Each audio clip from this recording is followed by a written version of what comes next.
So I wanted to come on today and say there's this grief that hardly anybody talks about.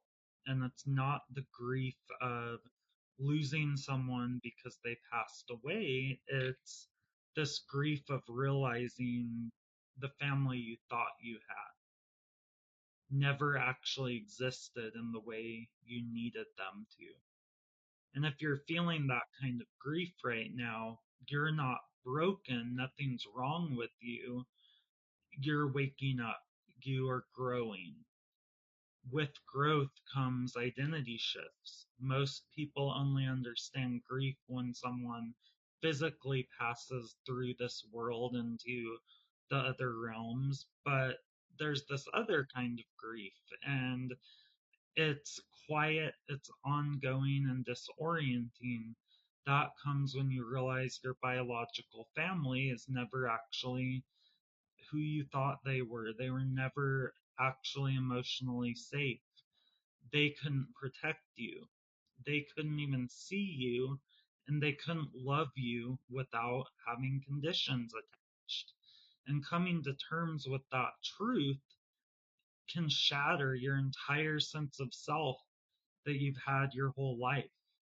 That first stage of the grief is not sadness, it's the shock. It's the moment that the masks fall off when you see that they never actually loved who you actually are. They only loved the role you would play in their system. And for intuitive, sensitive people, that realization cuts especially deep because part of you always knew something felt off, but you kept hoping, you kept waiting, you kept believing. Here's something we don't talk about enough, and that is your body grieves before your mind ever catches up. And maybe it manifests as a heaviness in the chest, a twisting knots in your stomach, waves of nausea or anxiety, sudden exhaustion where you just are done and you fall asleep for the day and it's only like 6 o'clock. That's exhaustion, emotional flashbacks, and none of this is weakness. That's your nervous system finally saying, I'm not safe here anymore. That's one of the deepest griefs that a human can have. And realizing the people that you hoped would grow and meet you on this higher level can't or won't. Not because you're not enough, but because they refuse to do the inner work. Letting go of that fantasy isn't giving up on them, it's choosing yourself.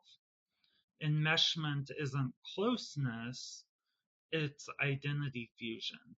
You were rewarded for abandoning yourself at some point. Your needs were seen as a threat. Your worth depended on how well you held the family's emotional weight. That's why so many intuitive people become people pleasers.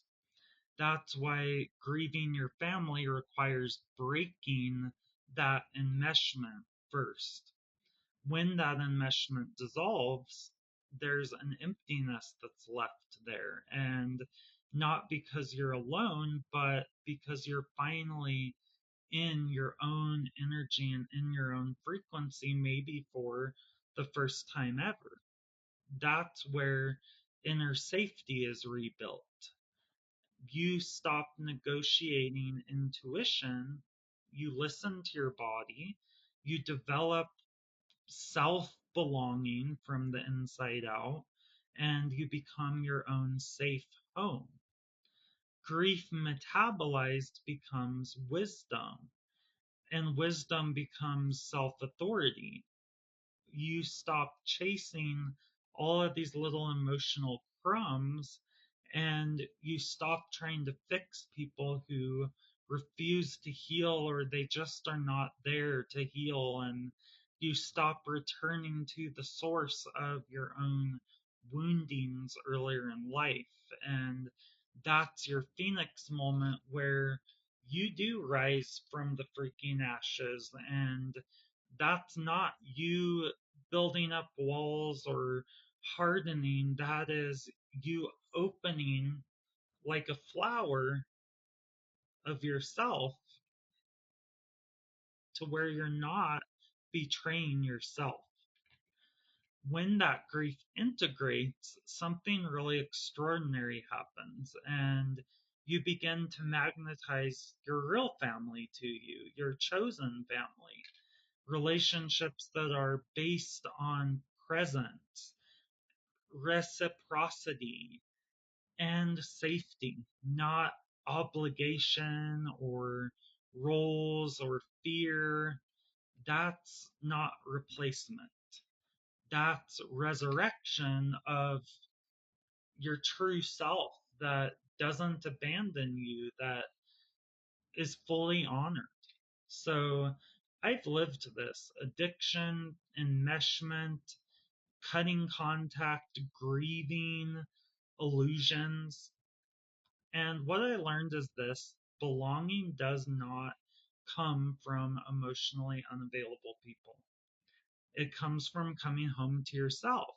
And if you're moving through this grief right now, please just know you don't have to do this alone. And this is the kind of work that I support people with through my ongoing support retainers.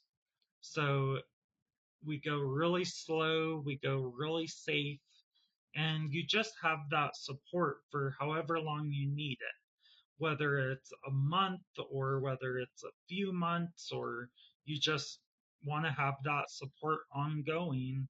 It's there for you. I am here for you. And it's very nervous system centered, very slow, very safe. We aren't going to cut things open before you want to. Nothing will happen that you don't want. And you're just deeply held. And you can learn more about all of these at dgtwellness.com, and just about my work in general at dgtwellness.com. And if and when you feel ready, this is just something to think about, right? And if you're grieving the family that you never actually had, you're not being ungrateful. You're not being dramatic. You are awakening, you're growing, you are shifting. And that grief is not the end of your story. That's the beginning of very exciting, amazing things. And that's the beginning of your real, true life, you fully as yourself. So take good care. I hope that helped today. And go ahead and leave me a comment down in the comments. How was this for you? What have you been experiencing lately? It would mean the world to me. And like the video if you want, share the video if you want. And again, my website is at dgtwellness.com. Take good care. Bye bye.